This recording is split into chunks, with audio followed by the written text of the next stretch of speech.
श्री स्वामी समर्थ प्रेक्षकांनो, सुना येती घरा या मालिकेत आजच्या भागामध्ये खूप असं सुंदर काही घडलेलं आहे. बरं का, इकडे आता आपल्याला बघायला मिळणार आहे की आपली शिवनाक आणि उमा छानपैकी इथे गप्पा मारत असतात आणि मात्र आज जे काही घडून गेलं आहे या सगळ्यावर शिवाला खूप वाईट वाटत असतं. तो फक्त एकच आठवत असतो की इकडे पद्मा त्याला कशा प्रकारे बोलली ते सगळं. पद्मा इकडे आपल्या शिवनाकला बोललेली असते की तुझ्या या मुलाने माझ्या मुलीची भर रस्त्यामध्ये छेड काढली, हेच तुझे दळिंद्री संस्कार आणि ह्या मुलांनी आज सिद्ध केलं आहे की हे सगळं रक्त अनाथांचं आहे. इकडे पद्मा खूप काही वाईट साईड बोललेली असते शिवनाकला आणि या सगळ्याचा इकडे शिवनाकला खूप त्रास होत असतो. खरं तर आता इकडे आपली उमा मध्यस्थी करत पद्माला सॉरी बोलत असते आणि बोलते की मी माफी मागते, पण ही अहंकाराच्या भरात पद्मा उमाला बोलून जाते की तू माझ्यासमोर बोल की माझ्या नवऱ्याचं चुकलं, माझ्या मुलाचं चुकलं आणि या मुलांचं रक्त सगळं अनाथांचं आहे. हे आठवून आठवून आपल्या शिवनाकला खूप वाईट वाटत असतं आणि त्याचं मन मात्र इकडे खचून गेलेलं असतं. आता इकडे उमा बोलत असते की अहो चला ना जेवायला. तेव्हा इकडे आता शिवनाक बोलतो की नाही, मला अजिबात भूक नाही. कारण आज माझं खूप मन दुखावलं आहे. पण या सगळ्यातून मी माझ्या मनाशी एक पक्कं केलेलं आहे, की आपल्या मुलांसाठी मी एकदम खानदानी सुना शोधणार आणि आपल्या या घरामध्ये येतील तर त्या फक्त एक खानदानी सुनाच येतील. हे ऐकून उमा बोलते, की उपाशी राहिल्याने तुमच्या घरात खानदानी सुना येणार आहे का? चला बरं 2 घास खाऊन घ्या. आता इकडे नाही, नाही म्हणता शिवनाक बोलतो, की उमा आजवर मी तुला कधीही नाही म्हणू शकलो नाही. चल जाऊयात आपण जेवायला. बरं का, पण या सगळ्यामध्ये माई मात्र आपली तिच्या बंगल्यावरून इकडे बघत असते की ह्यांचं काय चाललं आहे. शिवनाक उमाचं घर आज एवढं शांत का आहे? नाहीतर हे घर ह्या टायमाला नुसतं हसता खेळतानी बागडतानी दिसत असतं. आजचं लक्षण काही मला ठीक वाटत नाही. तितक्यात पाठीमागून पद्मा येते आणि आईला बोलते की आई नुसती शांतता नाही, ही स्मशान शांतता आहे आणि इथून पुढं या घरामधून कधी हसण्या खिदळण्याचे आवाज तुला ऐकू येणार नाही. इथं कायमच स्मशान शांतताच असणार आहे. मी यांचं संपूर्ण कुटुंब उद्ध्वस्त करून टाकणार आहे आणि एक ना एक दिवस ह्यांना हे घर सोडून इथून निघून जायला भाग पाडणार आहे. कारण आई आज मी त्या शिवनाकच्या स्वाभिमानाची आणि अहंकाराची चिता पेटवली आहे आणि मी आता हे घर इथं स्मशानभूमी करून टाकणार आहे. इथून पुढं या घरामधून कधीही हसण्या बागडण्याचे आवाज येणार नाही, याची मी नक्कीच जबाबदारी घेईन. आता इकडे आई पद्माला समजावताना दिसणार आहे, पण पद्मा बोलते की तुला कळत नाही का? पुन्हा समजावून सांगावं लागेल. आता इकडे अहंकाराने भरलेली पद्मा फक्त शिवनाक आणि उमाचं वाईटच चित्तानं आपल्याला पाहायला मिळणार आहे. आणि या सगळ्या गोष्टीचं आईला मात्र इकडे खूप वाईट वाटत असतं आणि ती खूप चिंतेने इकडे आता शिवा आणि उमाच्या घराकडे पाहत असते. इकडे उमाने छानपैकी शिवाला जेवणासाठी बोलवलेलं असतं. शिवनाक ताटावर बसतो. ताटातल्या वाढलेल्या अन्नाचा एक घास तोंडामध्ये घेतो आणि इकडे सगळ्या मुलांना खूप आनंद होतो. एक एक करून सगळेजण आता हसून जेवायला लागतात. पण आपल्या राघवचं मात्र जेवणाकडे लक्ष नसतो. तो खूप हिंमत गोळा करतो आणि इकडे आता त्याच्या बाबांना म्हणजे आप्पांना बोलतो की आप्पा आज माझं खरंच चुकलं. मी जे काही केलं त्याबद्दल मला खूप वाईट वाटतं आहे आणि मी आज चुकलोच आहे. पण नेमका इकडे शिवनाकचा फोन वाजतो आणि शिवनाक बोलतो की बहुतेक माझा फोन आला आहे आणि इकडे ताटाच्या पाया पडून शिवनाक भरल्या ताटावरून निघून जातो. हे पाहून आता राघवही ताटाच्या पाया पडतो आणि तो सुद्धा न जेवता निघून जातो. दोघेही न जेवता निघून गेल्यामुळे इतर मुलं आणि उमाही आता जेवत नाही आणि सगळं जेवण तसंच राहतं. बरं का, आता इकडे आपल्याला असं पाहायला मिळणार आहे की आपली उमा इकडे आता राघवची समजूत काढण्यासाठी बाहेर वट्यावर आलेली असते. आता उमा प्रेमाने राघवपाशी जाते आणि आता राघव उमाला पाहताच म्हणतो, अगं आई तू कधी आलीस? तेव्हा आता इकडे उमा बोलते की तू जेव्हा विचारात होता ना तेव्हाच मी आले. आता इकडे राघव बोलतो की आई आई विचार नाही करणार तर मग काय, त्या नकटीला मी खरं तर एका मुलापासून वाचवलं. म्हणजे काय झालं होतं आई, ती एका आहे ना चांगल्या नसलेल्या मुलासोबत बोलत होती. तो मुलगा काय लायकीचा आहे ना हे मला चांगलंच माहिती होतं, म्हणून मी त्या अन्विताला सांगितलं की त्या मुलासोबत राहू नको. राघव. पण तितक्यात तिथं रुद्र आला आणि ह्या नकटीने सगळा डाव माझ्यावर फिरवला. तिचं भांडं फुटू नये म्हणून तिने माझं नाव पुढं केलं आणि बोलली की हा राघव माझी छेड काढत आहे. तेव्हा आता उमा बोलते की तू मगाशी का बरं सांगितलं नाही? तुझा या सगळ्याशी काही संबंध नाही म्हणजे? तेव्हा आता इकडे आपला राघव बोलतो की आई माझा याच्याशी काही संबंध नाही. संबंध असला तर फक्त दुश्मनीचा आहे आणि या सगळ्यांनी माझ्यावर फक्त दुश्मनी काढली आहे. तेव्हा उमा बोलते मग हे सगळं तू दुपारी का बरं सांगितलं नाही सगळ्यांसमोर? तेव्हा आता राघव बोलतो की आई तुझ्या बहिणीला जर कळलं असतं की त्या अन्विताचीच सगळी चूक आहे तर तिने तिचं पखटं धरून डायरेक्ट तिला घराबाहेर काढलं असतं आणि म्हणूनच मी तिथं सगळ्यांसमोर काही बोललो नाही. आता इकडे राघव बोलतो का अगं आई भास्कर मामा आणि या पद्मा मावशीला तापायला अजिबात इंगळ लागत नाही, त्यांना वेळ लागत नाही आणि तेव्हा जर मी सगळं काही खरं सांगितलं असतं तर त्या नकटीचं काय हाल झालं असतं हे तर तुला चांगलंच माहीत आहे. तेव्हा आता इकडे उमा बोलते की राघव तुला दुश्मनांची किती काळजी आहे र, तू किती कुणाचा सगळ्यांचा विचार करतोस? तेव्हा आता इकडे आता राघव बोलतो की आई त्याची काळजी नाही ग, त्या नकटीसाठी नाही केलं एवढं. पण तूच परत बोलले असते की माझ्या भावाच्या मुलीची तू काळजी घेतली नाही आणि तिला असं वाईट मार्गाला जाऊन दिलं म्हणून मी त्या नकटीची मदत करायला गेलो पण सगळं माझ्यावरच शेकलं. तेव्हा आता उमा बोलते की राघव तू किती छान आहेस रे मनानी आणि मला माझा मुलगा खूप आवडतो, मला तुझा खूप अभिमान वाटतो. बरं चल आता जेवून घे, तुला भूक लागली असेल ना? पण इकडे आता राघव बोलतो की हट मला नाही भूक लागली, मला नाही जेवायचं, आपण नाही जेवले तर मी पण नाही जेवणार. तेव्हा आता इकडे उमा बोलते की तुझं माझं जमेना आणि तुझ्या वाचून करमेना, वेडा कुठला, चल जेवून घे. आता इकडे उमा बोलते की अरे राघव पण या सगळ्यामध्ये एक गोष्ट खूप वाईट घडली, ती म्हणजे आता इकडे तुमच्या आप्पांनी सक्त ताकीद दिली आहे की पोरांनी प्रेमविवाह करायचा नाही. आता इकडे आपला राघव बोलतो की आई मला तरी कुठं प्रेमविवाह करायचा आहे, ते उगाचच बाबू शोना मोकार करत बसायचं हे मलाही नाही करायचं. मला माझ्या आप्पांवर 105% विश्वास आहे, मला 100% खात्री आहे की ती माझ्यासाठी एकदम चांगली मुलगी शोधतील आणि व्यवस्थित ती माझ्यासाठी चांगलीच निघेल. तेव्हा आता इकडे उमा बोलते की माझी तिन्ही मुलं खरंच लाखात एक आहे आणि त्यांच्यासाठी एकदम चांगल्याच मुली सुना म्हणून येतील आपल्या घरामध्ये. असं आता या दोघांचंही गोड छान इकडे भाष्य चाललेलं असतं आणि आता मजाक मस्तीमध्ये उमा इकडे राघवच्या एक छानपैकी पाठीमध्ये फटका मारते. तर राघव बोलतो लागलं ना ग आई? तर उमा बोलते खरंच लय लागलं का? थांब परत एक फटका टाकते आणि इकडे छान मायलेकीचं एकमेकांचं नातं सुंदर अशा पद्धतीने आपल्याला पाहायला मिळणार आहे बरं का प्रेक्षकांनो. आता सुंदर दिवसाची सुंदर सकाळ झालेली असते आणि सकाळ सकाळ आपला हा शिवनाथ दुकानावर जातो आणि लगोलग घरी येतो. तेव्हा उमाला प्रश्न पडलेला असतो की तुम्ही एवढ्यात आले होय आणि तुम्ही लगेच कसे काय आले? तुम्ही नक्की दुकान उघडायलाच गेले होते ना? तेव्हा आता इकडे शिवनाथच्या काही लक्षात येत नाही. तो बोलतो तू असं का बोलती? तेव्हा उमा बोलते की अहो तुम्ही रोज जाता, तुमची सगळी कामं उरकून मग नाश्ता कराय घरी येता आणि आज लगेच गेला आणि लगेच आलात. तेव्हा आता इकडे शिवनाथ बोलतो की अगं ते येणार आहे ना, सगळी मुलं कुठे आहे? बोलव लवकर. आता इकडे श्रीधर माधव असा आवाज देऊन इकडे शिवनाथ मुलांना बोलावून घेतो. तीनही मुलं बाबाच्या आवाजाने, आप्पांच्या आवाजाने घाईघाई बाहेर येतात आणि बोलतात काय झालं आप्पा? तेव्हा आता इकडे शिवनाथ सांगतो मी तुम्हा सगळ्यांना तयार व्हायला सांगितलं होतं ना? तेव्हा मुलं म्हणतात आम्ही तयारच आहोत.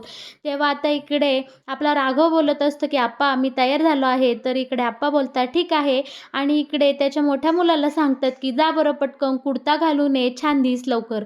तो ती माणसं आता येतीलच, ते येणारच आहे. तेव्हा उमा बोलते की नक्की कोण येणार आहे? तुम्ही मला तरी सांगा, नक्की तुमच्या मनामध्ये काय चालू आहे? आणि बरं का उमा हा प्रश्न विचारतेच तर पुढून गुरुजी येतात आणि इकडे लगेच आपला हा शिवनाथ बोलतो गुरुजी अहो तुम्ही आलात, या या बसा. आता लगेच सगळेजण मुलं बसून घेतात आणि गुरुजींलाही शिवनाथ बसायला सांगतो. बरं का आता शिवनाथ गुरुजींना या तिन्ही मुलांची ओळख करून देतो आणि सांगतो की गुरुजी ही माझी तिन्ही मुलं आहेत आणि ती अगदी माझ्या संस्कारांनी वाढलेली आहे, माझ्या शब्दाबाहेर जाणार नाही, अगदी नाकासमोरून चालणारी माझी मुलं आहेत आणि या तिघांसाठी मला चांगली स्थळं शोधायची आहे आणि मुलांची लग्न करायची आहे. तेव्हा गुरुजी आता तिन्ही मुलांकडे एक नजर टाकतो. तेव्हा आता त्याला इकडे श्रीधरकडे पाहिल्यावर आठवतो की श्रीधर एका मुलीसोबत हॉटेलमध्ये केक चारताना फोटो वगैरे काढत होता आणि हा आता गुरुजी या श्रीधरकडे पाहून एकदम असे डोळे वगैरे नागडोळं करत असतो बरं का. आता इकडे शिवनाथ सांगू लागतो, हा माझा मोठा मुलगा माधव अगदी नाकासमोरून सरळ चालणार आहे. कारखान्याचे सगळे हिशोब वगैरे हाच करतो आणि ह्याच्यासाठी सुद्धा मला सुंदर मुलगी पाहायची आहे. आता इकडे आपली उमा आणि राघव मात्र एकदम शॉक झालेले असतात, कारण इकडे त्यांना चांगलंच माहीत असतं की कुणाच्या मनात नक्की काय चाललं हे आपल्याला माहीत नाही. आपण तिन्ही मुलांना विचारलं पाहिजे की त्यांच्या मनात दुसरी कोणती मुलगी आहे का. इकडे माधवही फारसा खुश नसतो आणि श्रीधरचं तर बाहेर अफेअर चालू असतं आणि त्याला तेच आठवत असतं. गुरुजींनी मात्र या दोघांना सोबत पाहिलेलं असतं, त्यामुळं गुरुजींचं सगळं काही लक्ष इकडे या श्रीधरवरच लागून राहिलेलं असतं. आता शिवनाग मात्र आपल्या मुलांची खूप एक एक करून इकडे कौतुक करत असतो. तेव्हा गुरुजी बोलतात की तुम्ही अजिबात काळजी करू नका, तुमच्या तिन्ही मुलांसाठी मी एकच नंबर स्थळ पाहतो. आपण या माधवसाठी तर स्थळ पाहूयाच, पण तुमच्या धाकट्या मुलाने पाहून ठेवून शोधली असेल ना एखादी मुलगी, कारण तो इतका देखणा आहे, राजबिंडा आहे, एखादी केक बीक चारणारी गर्लफ्रेंड असनच याला. आता हे शब्द ऐकताच इकडे शिवनाथच्या चेहऱ्यावरचे डायरे रंग उडतात आणि तो बोलतो की गुरुजी तुम्ही हे काय बोलत आहात, माझी मुलं माझ्या शब्दाबाहेर नाही आणि ते अजिबात प्रेमविवाह करणार नाही, हे आम्ही आधीच मुलांना सांगून ठेवलेलं आहे. माझी मुलं माझ्या शब्दाबाहेर जाणार नाही, मी सांगन त्याच मुलीसोबत ती लग्न करणार आहे. बरं का. आता इकडे गुरुजी पुढं होऊन एक पावलं बोलतो आणि तोपर्यंत इकडे उमाने गुरुजींसाठी छानपैकी नाश्ताही आणलेला असतो. आता गुरुजी बोलतात की आणि राहिला प्रश्न राघवचा, तर राघवसाठी समोरच एक सुंदर स्थळ आहे. तेव्हा आता इकडे शिवनाग बोलतो, समोर कोणतं स्थळ? तेव्हा गुरुजी बोलतो की अन्वितासाठी सुद्धा चांगलं स्थळ मला शोधायला सांगितलं आहे, त्यामुळे अन्विताचं आणि ह्याचं राघवचं आपण लग्न लावून देऊया, कारण भावाची मुलगी ही आत्याच्या घरची लक्ष्मीच असते. भाचीच करून आणूया राघवसाठी. तेव्हा आता इकडे शिवनाथ बोलतो की गुरुजी तुम्ही काय चंद्रावर राहता का? तुम्हाला सगळं माहीत नाही का? त्या समोरच्या घरची इकडं हवासुद्धा चालत नाही आणि तुम्ही डायरेक्ट इकडे मुलीचं लग्न करायचं ठरवता. इकडे आता शिवनाथ भडकलेला पाहून गुरुजी घाबरून जातात आणि गुरुजी ततमम करू लागतात. बोलतात की अहो मस्करी केली, आपण बघूयात, मुलांसाठी खूप चांगली स्थळं बघूयात. आता इकडे शिवनाथचा रागही थोडा शांत होतो आणि शिवनाथ बोलतो की घ्या तुम्ही नाश्ता करून घ्या. आता इकडे नाश्ता करता करता आपली उमा हळू शब्दात शिवनाथला सांगते की अहो आपण पहिल्यांदा तर माधवचं लग्न बघूया आणि त्याच्यानंतर आपण राघव आणि श्रीधरसाठी मुली पाहूयात. आपलं बोलणं झालंय ना या विषयावर. तेव्हा शिवनाथ बोलतो हो ठीक आहे, पहिलं आपण आमच्या माधवसाठी मुलगी बघूयात. आता इकडे ह्यांच्यामध्ये सगळ्या मुलांमध्ये चलबिचल सुरू झालेली असते, पण आईने मात्र या सगळ्यांची मनं अगदी अलगद जाणलेले असतात. बरं का. तिकडे पद्माच्या घरी आता ही अन्विता कॉलेजला जायला निघालेली असते आणि अन्विता बोलते की काय गं कुठे निघाली सकाळ सकाळ? तेव्हा अन्विता बोलते अगं तू सकाळी पहिलं लेक्चर आहे ना, त्याच्यासाठी मला लवकर जावं लागत आहे. तितक्यात तिकडनं भास्कर येतो आणि आता ही पद्मा भास्करला बोलते की भास्कर मुलीवर लक्ष ठेव. तेव्हा भास्कर बोलतो की माझा अन्वितावर पूर्ण विश्वास आहे, पण इकडे पद्मा बोलते की विश्वास गेला पानिपतच्या युद्धात. मी तुला काय सांगितलं, पोरीवर लक्ष ठेव म्हणजे लक्ष ठेव, नाहीतर एक दिवस ही जाईल कोणाचा तरी हात धरून आणि आपले नाक चांगलंच कापील. मग आता भास्कर बोलतो की ठीक आहे ताई, मी नक्कीच इकडे लक्ष ठेवतो अन्वितावर. आपल्या अन्विता तशी गुणी मुलगी आहे, पण आता तू सांगत आहे तर मी नक्कीच लक्ष ठेवतो. खरं तर इकडे आता अनुभवावरून पद्माच्या चांगलंच लक्षात आलेलं आहे की अन्विता ही वाईट मार्गाला लागलेली आहे. बरं का प्रेक्षकांनो, आता गुरुजींना सोडवण्यासाठी सगळेजण ही बाहेर आलेले असते. शिवा आणि उमा यांच्यासोबत त्यांची सगळी मुलं ही बाहेर येतात. गुरुजींना आता इकडे घालवतात आणि त्यानंतर आता माधव आणि श्रीधर बोलतो की आप्पा आम्ही तिकडे कारखान्यावर जायला निघतो, तुम्ही या आणि आम्ही जाऊन तोपर्यंत उरलेली सगळी कामं आटपून घेतो. आणि इकडे शिवनाग मुलांना म्हणतो ठीक आहे पोरांनो, नीट जा, व्यवस्थित या आणि जे ते आपापल्या मार्गाला आता निघून जातो. बरं का. आता आपला राघव इथं उदास असतो आणि उमाचं लक्ष राघवकडे जाते आणि ती राघवला खुणावते की स्माईल दे आणि राघव लगेच आईकडे बघून हसतो. तितक्यात त्या दोघांना आवाज येतो. तिकडनं अन्विता निघालेली असते कॉलेजला जायला आणि बाय बाय आतू असं बोलत असते. दोघांचंही लक्ष अन्विताकडे जातं आणि हे आता गेटाजवळ येतात. तेव्हा आता उमा बोलते की या अन्विताकडे एकदा पाहिलंच पाहिजे, मला ना हिच्यासोबत बोलायचंच आहे. तेव्हा राघव बोलतो की आई तू चांगलं हिच्यासोबत बोलच आणि हिला जर चार ज्ञानाच्या गोष्टी सांगच तू जरा.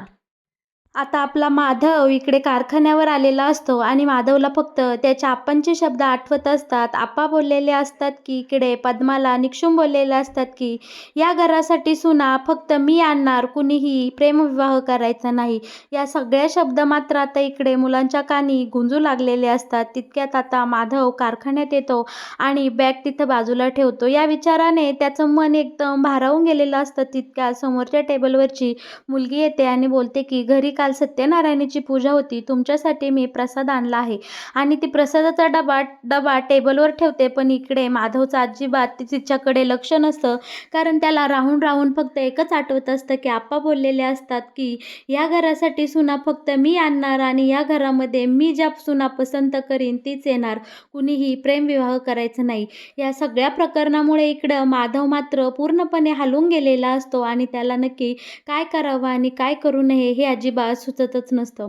दुसरीकडे मात्र श्रीधरला त्याच्या गर्लफ्रेंडचा फोन येत असतो आणि तोही विचारात पडलेला असतो आणि तो बोलत असतो की मी सुद्धा आता तिला फोन करून सांगतो की आणि आप्पांनी जे काही सांगितलं आहे तो सगळा निर्णय मला आता तिच्यापर्यंत पोचवलाच पाहिजे.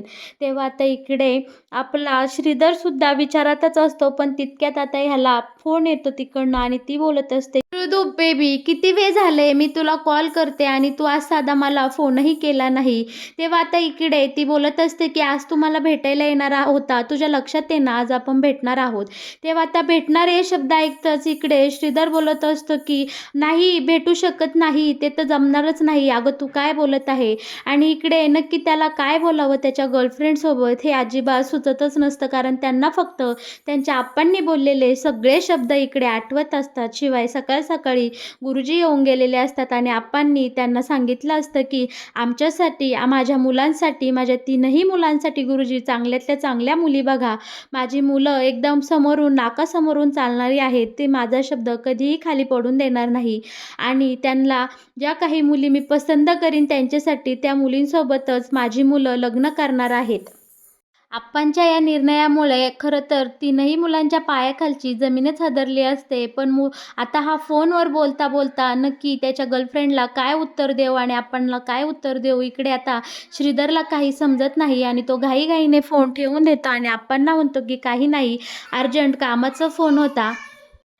आप्पांच्या या एका निर्णयामुळे 3ही मुलांच्या आयुष्यात खूप मोठी वादळं येणार आहेत आणि ही सगळी वादळं आल्यानंतर आपली उमा कशाप्रकारे मुलांचं मन आणि शिवनाथचं मन जपून हे सगळी संकटं परतवून लावते हे पाहायला प्रेक्षकांनो खरंच खूपच अशी मजा येणार आहे आणि आपलं चांगल्या प्रकारे मनोरंजन 100% होणार आहे. दुसरीकडे पद्मा बोलत असते की आता या उमा आणि शिवनाथच्या आयुष्यात नक्कीच असं काहीतरी वादळ येणार आहे ना की त्याने आपला सगळा बदला पूर्ण होणार आहे. या उमाने मला फसवलं आणि या शिवनाथला सोबत निघून गेली आणि या सगळ्याचा मला आयुष्यभर खूप त्रास झाला आहे. पण माझ्या अपमानाचा बदला आता त्यांची मुलंच त्यांच्याकडनं घेणार आहे आणि ही 3ही मुलं बरोबर शिवनाथ आणि उमाला असा चांगला धडा शिकवणार आहे. दुसरीकडे मात्र आप्पा त्यांच्या संस्काराला घेऊन खूप खुश असतात आणि मुलांना बोलावून घेतात आणि 3ही मुलांना म्हणतात की तुम्ही तिघांनीही मला वचन द्या की मी सांगेल त्या मुलीसोबतच तुम्ही 3घही जण लग्न करणार आहे. इकडं आपल्या उमाला मात्र मुलांची मनं चांगलीच कळत असतात, कारण मुलांच्या डोळ्यात पाहूनच उमाला कळत असतं की ही मुलं नक्कीच कोणत्या ना कोणत्या मुलीच्या प्रेमात पडलेली आहे. त्यांच्या चेहऱ्यावरची एक रेष जरी हलली तरी उमाच्या सगळं काही लक्षात येत असतं आणि एवढा मोठा प्रश्न मुलांच्या चेहऱ्यावर ढळढळीत दिसत असताना तो उमाला कळणार नाही असं कधी होईल का? पण आता समोरूनच आप्पांनी मुलांकडं वचन मागितलं आणि आप्पांच्या प्रेमासाठी 3ही मुलांनी आप्पांना वचन देऊन टाकलं की हो तुम्ही सांगाल त्या मुलींसोबतच आम्ही लग्न करणार आहोत. आणि आता मुलं तिकडं त्यांच्या त्यांच्या रूममध्ये गेल्यानंतर सगळेजण राघवला बोलत असतात आणि म्हणत असतात की जास्त करून आपला श्रीधर म्हणत असतो की राघव तुझ्या एका चुकीमुळे आम्हालाही आप्पांना वचन द्यावं लागलं आहे आणि आता आम्ही आप्पांना वचन देऊन बसलो आहे. यापुढे आता सगळं कसं होणार आहे हे देवालाच ठाऊक. आणि माधव तर मात्र इतका चिंतेत असतो ना की तो त्याच्या तोंडातून एक शब्दही काढत नसतो. त्याला नक्की काय बोलावं आणि काय करावं हे अजिबात सुचत नसतं. तर मग प्रेक्षकांनो, "सुना येती घरा" या मालिकेचा असाच रोजचा येणारा भाग तुम्हाला सगळ्यात आधी पाहायचा असेल, तर तुम्ही आपल्या या चॅनलला नक्की सबस्क्राईब करा आणि हो, व्हिडिओला लाईक केल्याशिवाय अजिबात कुठे जाऊ नका. शिवाय या मालिकेविषयी येणारे नवनवीन अपडेट, ट्विस्ट हे देखील तुम्हाला पाहायचं असेल, तर तुम्ही आपल्या या चॅनलसोबत कायम जोडलेले राहा. तुमच्या मनोरंजनासाठी सगळ्यात आधी आपल्या ह्या चॅनलवर तुम्हाला आवडते व्हिडिओ नक्की मिळून जातील. बरं का.